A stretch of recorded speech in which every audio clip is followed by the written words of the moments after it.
नमस्कार दोस्तों। आज हम दो विषयों पर बात करेंगे। पहला विषय है अमर रस और सतचितानंद। दूसरा विषय हमारा गुरु गोविंद दोनों खड़े का सटीक अर्थ। जो पहला विषय है हमारा अमर रस और सतचित आनंद, इसमें हमें रस को समझना होगा, तभी हम अमर रस को समझ पाएंगे। मानव देह में जितनी भी संवेदना और अनुभूति होती है वह रस की वजह से ही होती है। जैसे अगर हम कुछ देख रहे होते हैं, कुछ अच्छा देख रहे होते हैं, कुछ अलग अलग कलर्स देख रहे होते हैं, अलग अलग दृश्य देख रहे होते हैं, तो उन्हीं दृश्यों के अनुरूप हमारे मस्तिष्क में कुछ रस निकल रहे होते हैं और उन्हीं रसों की वजह से हम अच्छा और बुरा फील कर रहे होते हैं। जब हमें संतुष्टि का एहसास होता है तो हमारे मस्तिष्क में डोपामाइन नाम का केमिकल निकल रहा होता है, वो भी एक रस ही होता है।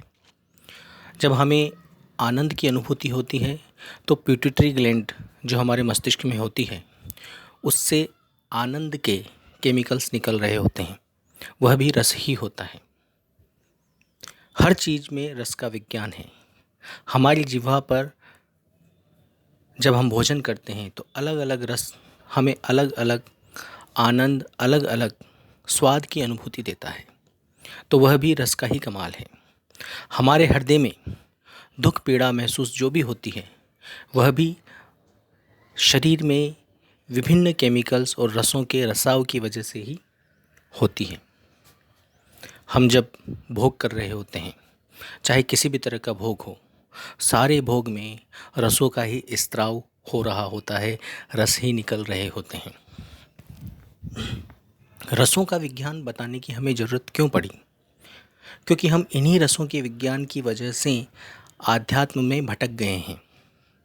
इन्हीं रसों के स्त्राव और जो रस निकल रहे होते हैं हमारे शरीर में, हमारे मस्तिष्क से, उन्हीं रसों के निकलने के आनंद को हम आध्यात्मिक आनंद समझ बैठते हैं और यही गलती की वजह से कभी भी अमर रस का रसपान हम नहीं कर पाते।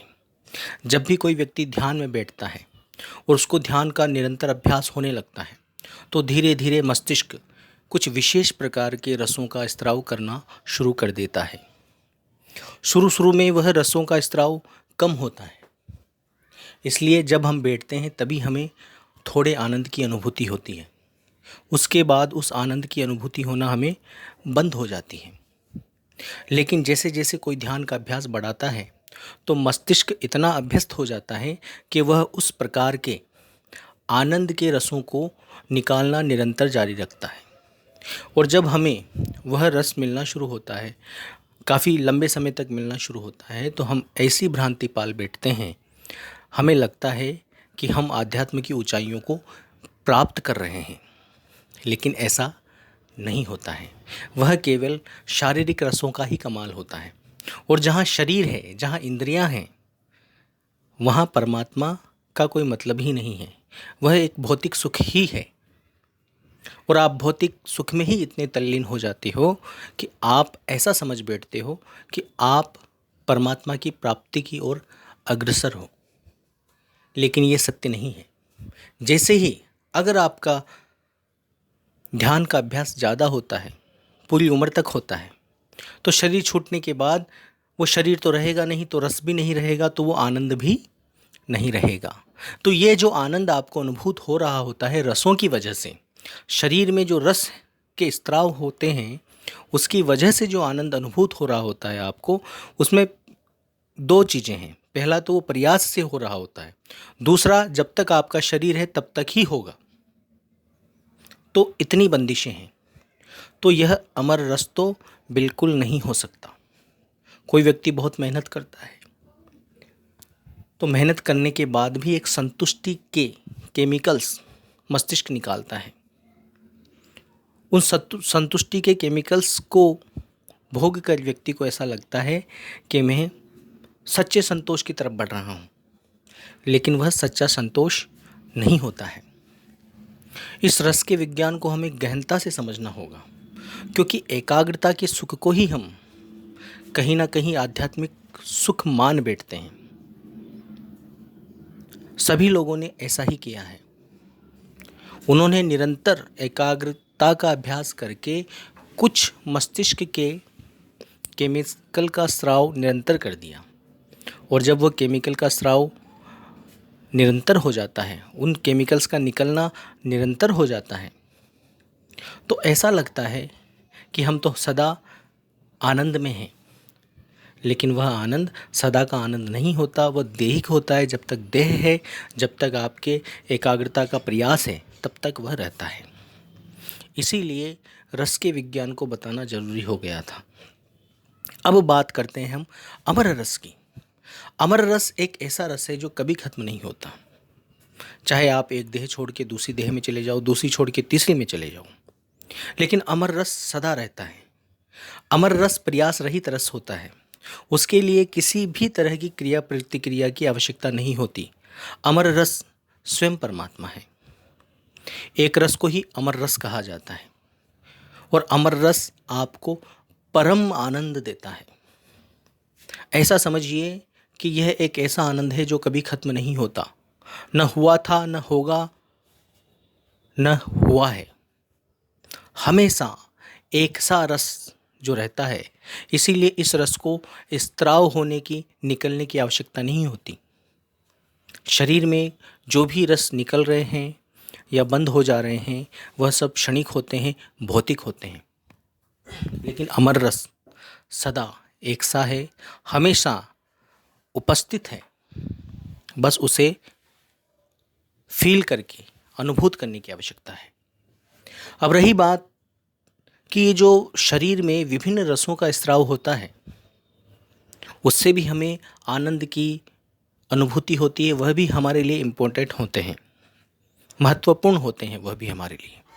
लेकिन बड़े कमाल की बात यह है कि जब हम अमर रस से जुड़ते हैं, तो शरीर के जितने भी आनंद की ग्रंथियां हैं, हमें संतुष्टि देने वाली जो ग्रंथियां हैं, शांति देने वाली ग्रंथियां हैं, वो सदा के लिए खुल जाती हैं, बिना प्रयास किए खुल जाती हैं।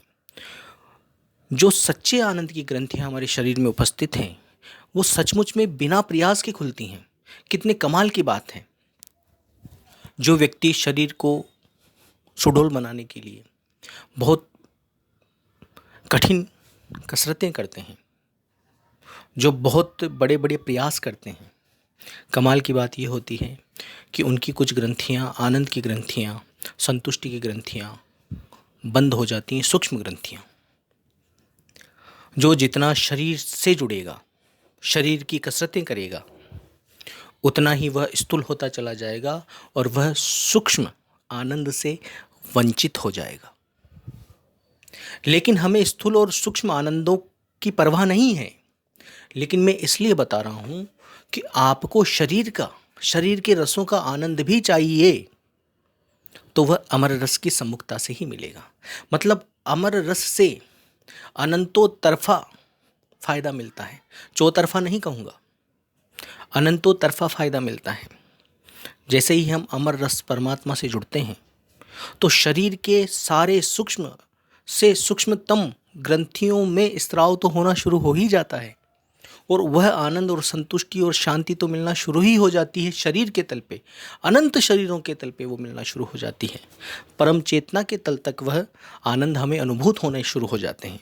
साथ में अमर आनंद, जिसको निरानंद कहा जाता है,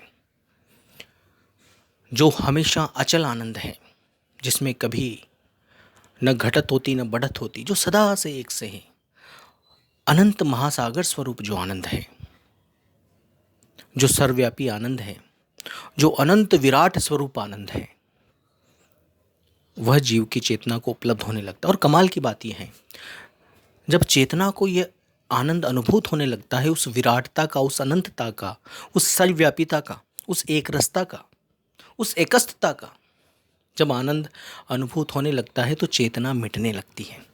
अरे चेतना तो अनंत जन्मों से प्यासी है बेचारी, उसकी प्यास बुझा दो और उसको मिटा दो, वो तो तत्पर है मिटने के लिए। लेकिन आध्यात्म में हमें गलत रास्ते बताकर उसकी प्यास को मिटाया नहीं जाता, बल्कि उसकी प्यास को बढ़ा दिया जाता है। यहाँ प्यास बुझनी चाहिए, और प्यास बुझती है सम्मुखता से, उसके गुणों की सम्मुखता से। जैसे कि अमर रस उस परमात्मा का एक गुण है। जैसे जैसे हम अमर रस से जुड़ते चले जाते हैं, शरीर के सारे रस भी जो जो हमारे लिए अच्छे होते हैं उनका स्राव होने लगता है। वह रिसने लगते हैं हमारे शरीर में, हमारे मस्तिष्क में, हमारे हृदय में, हमारे रोम रोम में। मतलब शरीर का भी बहुत ही सुनियोजित तरीके से हमें लाभ मिलता है जब हम परमात्मा से जुड़ते हैं। और जब आप ध्यान से जुड़ते हो, अन्य साधनाओं से जुड़ते हो, गलत साधनाओं से जुड़ते हो, तो बहुत ही कम मात्रा में शरीर का लाभ भी आपको मिलता है, बहुत कम मात्रा में मिलता है। और परमात्मा का लाभ तो मिल ही नहीं पाता, क्योंकि आप भौतिकता से ही जुड़े रह गए। तो आध्यात्म से जुड़ने का ये फायदा है कि जैसे ही आप आध्यात्म से जुड़ते हैं तो आपको भौतिक सुख भी मिलता है, पूरा मिलता है, आधा अधूरा सुख नहीं मिलता। आपको पूरे भौतिक सुख का आनंद दे दिया जाता है, शरीर के अंदर ठहरा कर। भगाया नहीं जाता, आपको दौड़ाया नहीं जाता, ज़्यादा मेहनत नहीं करवाई जाती, ज़्यादा ध्यान नहीं करवाई जाती, कुछ भी नहीं करवाया जाता। और सहजता से, शांति से सारे सुख उपलब्ध करवा दिए जाते हैं, जो बड़े बड़े अमीरों को उपलब्ध नहीं हो पाते, बड़े बड़े राजाओं को उपलब्ध नहीं हो पाते। ऐसे सुख की मणियाँ खोल दी जाती हैं, जिनको हम ढूंढ रहे होते हैं सदियों से। वो चीज़ हमारे लिए खोल दी जाती है। तो सतचित आनंद की जब हम अगर बात करते हैं, कई लोग कहते हैं सतचित आनंद हमेशा का आनंद है। नहीं, सत्य के आगे चित लगा देना ही गलती है। ट्रुथ कॉन्शियसनेस कुछ नहीं होती, सत्य की चेतना नहीं होती। सत्य तो चेतन अचेतन के पार है। इसीलिए सतचित आनंद केवल भौतिक आनंद है, क्योंकि वो चित्त आनंद ही हो गया, उसके आगे सत्य गलत ही लगा दिया। जहाँ चित्त है, जहाँ कॉन्शियसनेस है, जहाँ चेतना है, वहाँ कभी भी अमर आनंद, निरानंद नहीं हो सकता। वहाँ कभी भी अनंत विराट आनंद नहीं हो सकता। आनंद स्वयं आनंद में समाया हुआ है, उसको कोई अनुभूत नहीं कर सकता। वो निष्प्रश्य है, वो निर्छूत है हमेशा के लिए। वो आकाशातीत है, उसको कोई छू नहीं सकता। वो निदृष्टा है, निदृश्य है, उसको कोई देख नहीं सकता, उसको कोई समझ नहीं सकता। इसका मतलब वह पूर्ण एकस्थ है, वो खुद में खुद समाया हुआ है सदा से। तो फिर वह सतचित आनंद, चित्त तो जुड़ ही नहीं सकता फिर उसमें। तो सतचित आनंद एक गलत व्याख्या है, ये भौतिक व्याख्या ही है। चित्त आनंद की व्याख्या है कि जिस आनंद को चित्त अनुभव कर सके, वह आनंद की व्याख्या को सतचित आनंद के रूप में बता दिया गया है। चित्त जहाँ लग गया, क्योंकि इन्होंने सत्य के आगे कॉन्शियसनेस, चेतना को लगा दिया। इसको ऐसे भी कह सकते हो आप, सत्य चेतन आनंद या सतचित आनंद। तो जहाँ चेतना है, चित्त है, वहाँ जीव स्वरूप ही है, जीव स्वरूप ही है वहाँ। जब मैं कहता हूँ कि जब हम परमात्मा के सम्मुख होते हैं तो हमें आनंद मिलता है परमात्मा का, वो मिटाव का आनंद मिल रहा होता है। हमको सारे भौतिक आनंद उपलब्ध करवाते हुए मिटाव का आनंद परमात्मा देता है। और जितना हमें उपलब्ध होता चला जाता है, उतने हम मिटते चले जाते हैं। जैसे कागज़ कभी अग्नि नहीं हो सकता, लेकिन कागज़ जितना जितना अंदर जा रहा है अग्नि के, उतना उतना मिट रहा है, वो खुद की आइडेंटिटी खो रहा है। ऐसे ही परमात्मा अमृत स्वरूप अग्नि है। अमृत स्वरूप अग्नि जो हमें जितना आनंद दे देती है, जितना अखंड आनंद हमें उपलब्ध करवाती है, उतना हमारा चेतना मिटा देती है। मतलब अग्नि में जितना कागज़ गया उतना मिट गया, जितना नहीं गया उतना रह गया। तो सतचित आनंद की व्याख्या यहाँ पर पूर्ण रूपेण गलत है। चित्त के साथ कभी आनंद, अमर आनंद नहीं होता, वह भौतिक आनंद ही होता है, वह रसों का आनंद ही होता है। और हमें रसों के आनंद में फ़ायदा नहीं लेना है, रसों के आनंद से हमें नहीं जुड़ना है।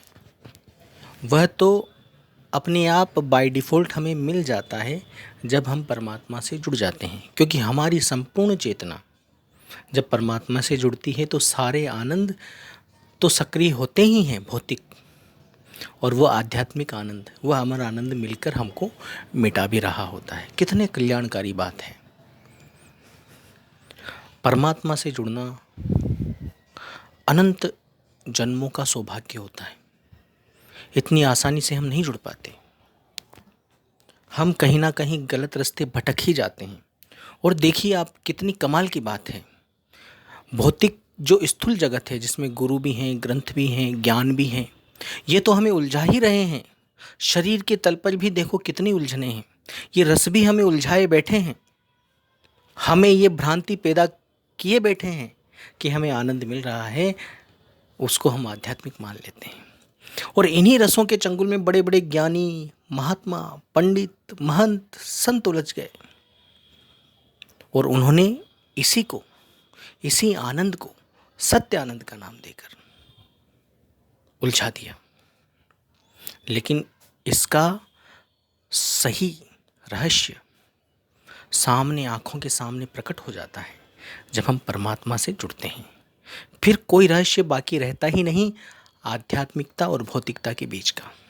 हमें बिल्कुल स्पष्ट स्वरूप में नजर आता है कि क्या गलत है, क्या सही है। इसीलिए जब हमें सत्य परमात्मा की बात, सत्य परमात्मा का ज्ञान मिलता है तो बिल्कुल स्वीकार करना चाहिए, जितना जल्दी हो सके उतना करना चाहिए।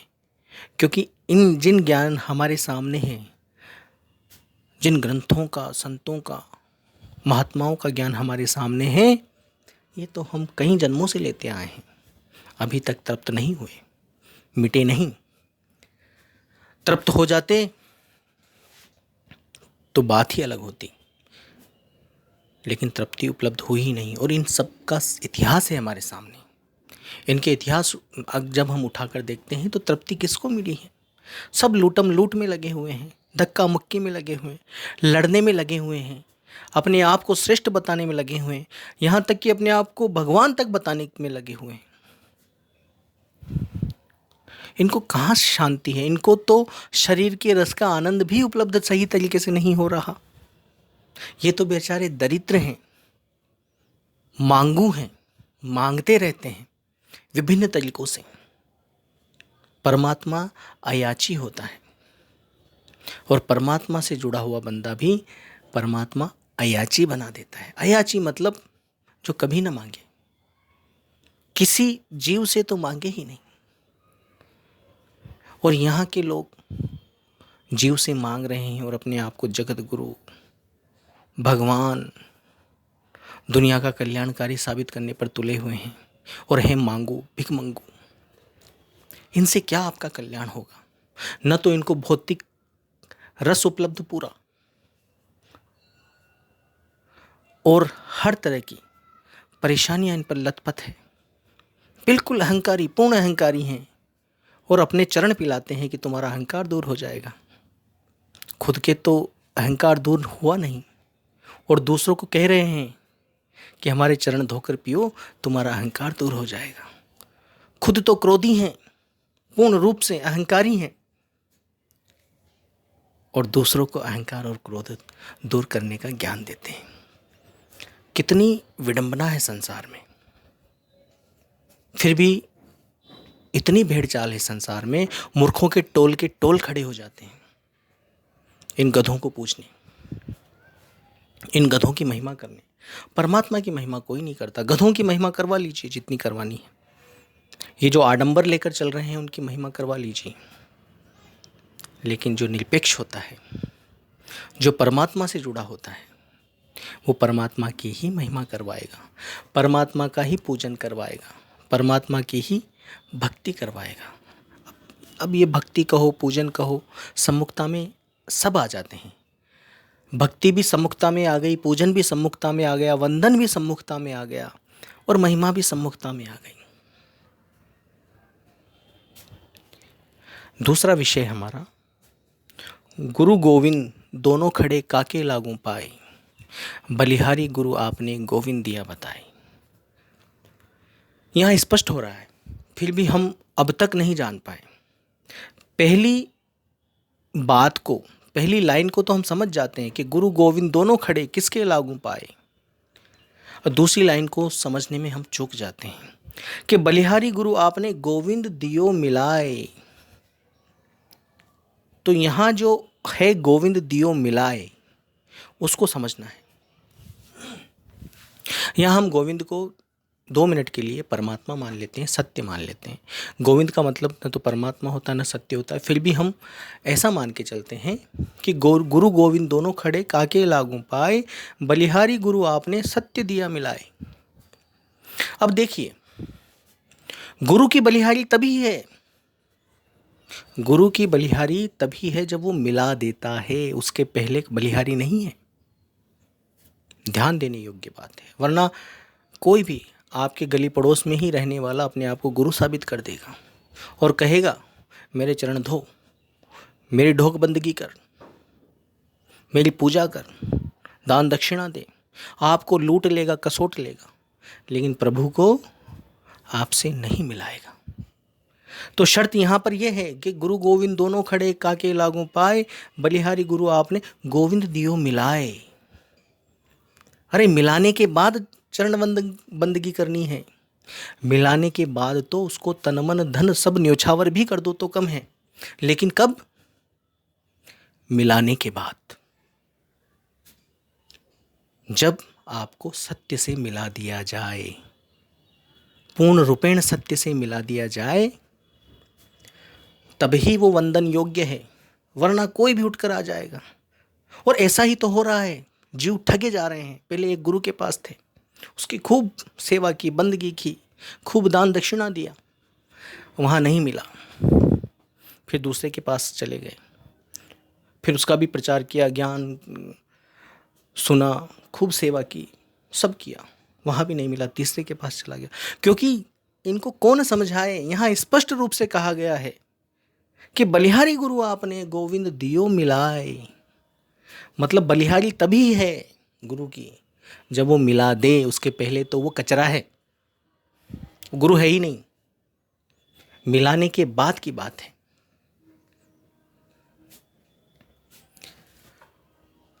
और जब तक मिलाया नहीं जाए, सबको परखते रहो। अपने आप को ज़्यादा कुर्बान करने की आवश्यकता नहीं है इन गुरुओं के पीछे। जो सच्चा मार्गदर्शक होता है वो खुद पर कुर्बान नहीं करवाता, वो परमात्मा पर करवाता है, परमात्मा के गुणों से जुड़ाता है, खुद की महिमा बिल्कुल नहीं करवाता। जो स्व महिमा करवा दे, जो खुद की महिमा में आपको तल्लीन करवा दे, वो गुरु से मिला ही नहीं सकता आपको। अरे उस गुरु की महिमा, मार्गदर्शक की महिमा तो तब अपने आप उठती है जीव के अंदर, कह कह कर, साखियाँ पे साखियाँ पढ़ाकर, गुरुओं की महिमा पे महिमा करवाकर। गोविंद नहीं मिला करता। जब गोविंद मिल जाएगा ना, जब सत्य मिल जाएगा, तो अपने आप उस मार्गदर्शक की, उस गुरु के प्रति आपका वंदन शुरू हो जाएगा, अपने आप होगा ही, तो कहने की जरूरत नहीं है। तो बलिहारी गुरु आपने गोविंद दियो मिलाए, मिला दे अगर कोई सत्य से, तभी ये बात आती है कि वह वंदन योग्य बनता है। जैसे कोई डॉक्टर है, आपको कोई बीमारी हो गई, अब किसी डॉक्टर के पास गए, उससे बीमारी ठीक नहीं हुई, तो वो धन्यवाद देने योग्य कहाँ रहा डॉक्टर? फिर किसी दूसरे डॉक्टर के पास गए, उससे बीमारी ठीक नहीं हुई, तो भी धन्यवाद देने। ऐसे 10 डॉक्टरों के चक्कर लगा दिए आपने, ठीक नहीं हुए। 11वें डॉक्टर के पास जाकर उसने आपकी बीमारी को ठीक कर दिया, तो आपके हृदय से अपने आप धन्यवाद उठ पड़ेगा। तो पहले बीमारी ठीक हो, तब धन्यवाद दो, वरना यहाँ लुटेरे बैठे हैं, आपसे धन्यवाद सब कुछ ले लेंगे, बीमारी आपके ठीक नहीं करेंगी। क्योंकि बेचारों की, उनकी खुद की बीमारियाँ ठीक नहीं हुई, आपकी कहाँ से करेंगे? अहंकार में डूबे जो हैं, परमात्मा से जुड़ें। परमात्मा सबके लिए समान है, और परमात्मा स्पष्ट रूप से हर भावों से परे है, भावातेर है, भावातीत है। ये लोग तो कामी क्रोधी लालची मूड हर हर चीज़ इनमें उपलब्ध है। लेकिन परमात्मा, इसीलिए हम कहते हैं परमात्मा के गुणों से जुड़ो। सबसे पहले तो जो भी सच्चा मार्गदर्शक होता है उसने सत्य को लगभग आपसे मिला ही दिया जैसे ही आपको परमात्मा के गुणों से रूबरू करवाया। क्योंकि परमात्मा के गुणों से सही रूप से रूबरू कौन करवाता है? कोई नहीं करवाता। 99% काम तो उसने कर ही दिया सत्य के मिलाने का, कि आपको सारे गुण बता दिए परमात्मा के, जो मनों से मनोतीत है, मन से मनोतीत है, गुणों से गुणातीत है, जो स्थिर है, अचल है, अविनाशी है। और 1% काम जो बचता है आपका, वो कृपा का बचता है, सम्मुखता का बचता है, वो भी होने लगती है और आपको शरीर के सारे रसों का आनंद मिलते हुए अमर आनंद प्राप्त होने लगता है।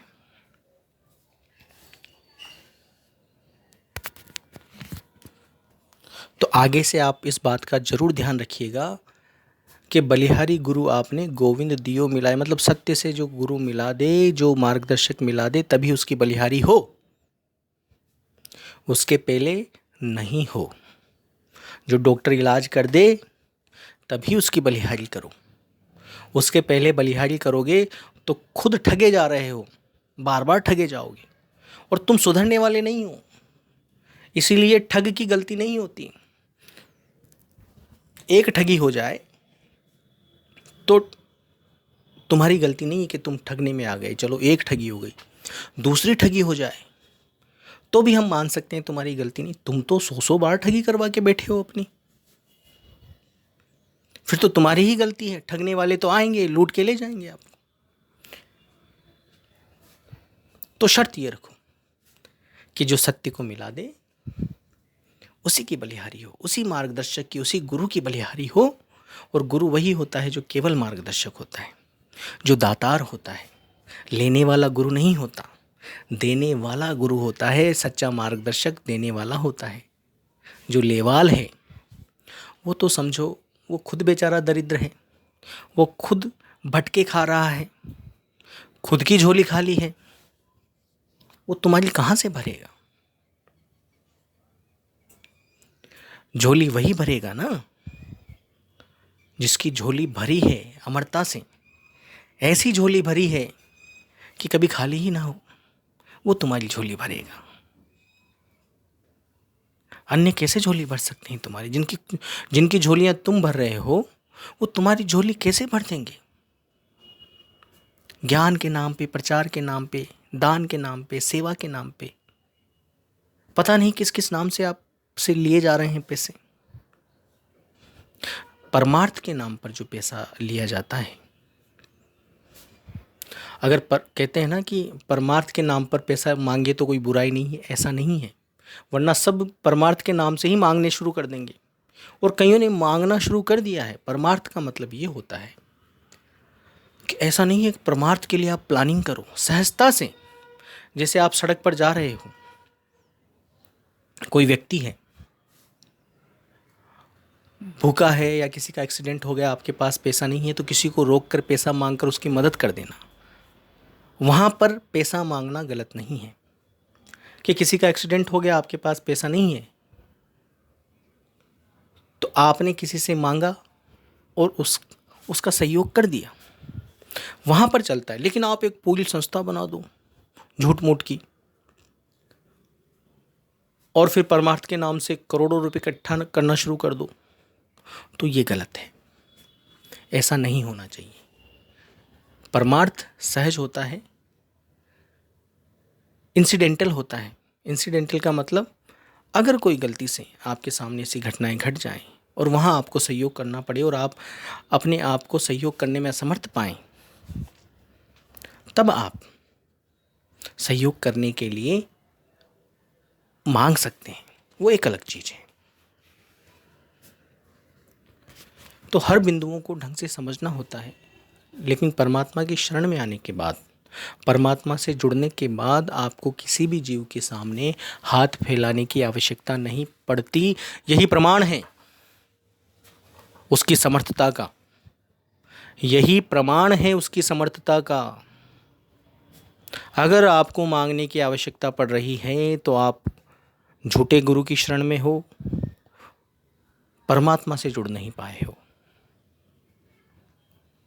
अगर आपको जीव से मांगने की जरूरत पड़ रही है तो परमात्मा आपके आत्मसम्मान, आपके स्वाभिमान को कभी नीचा नहीं गिरने देता है, सतत बनाए रखता है जब तक आपका जीवन होता है।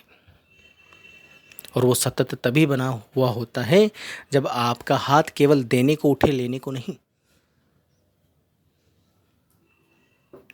तो बलिहारी गुरु आपने गोविंद दिया मिलाए, जब मिला दे तभी गुरु की बलिहारी करो, अन्यथा कोई गुरु बलिहारी करने योग्य नहीं है। और अमर रस से जुड़ो, एक रस से जुड़ो, उस अनादि परमात्मा से जुड़ो जो सदा से था, सदा से है, सदा रहेगा। परिवर्तनशील सत्ता से हमें जुड़ने की जरूरत नहीं है, चेतना की भक्ति करने की आवश्यकता नहीं है। वो परमात्मा तो चेतन अचेतन के पार है। चेतना ही तो उलझी पड़ी है जो अचेतन से प्रकट होती है। अचेतन मतलब परम शून्य। परम शून्य से चेतनाएं प्रकट होकर वापस परम शून्य में समा जाती है। मतलब अचेतन से प्रकट चेतन सत्ता है और ये चेतन सत्ता वापस अचेतन में समा जाती है। तो चेतन अचेतन के पार, वह आकाशातीत, वह ज्ञानातीत, वह अमर रस, एक रस, निर्छूत परमात्मा है। वह निदृष्टा परमात्मा है। उस निदृष्टा से, उस अमर रस से हमें जुड़ना है, तब जाकर हमारा कल्याण निश्चित है। धन्यवाद।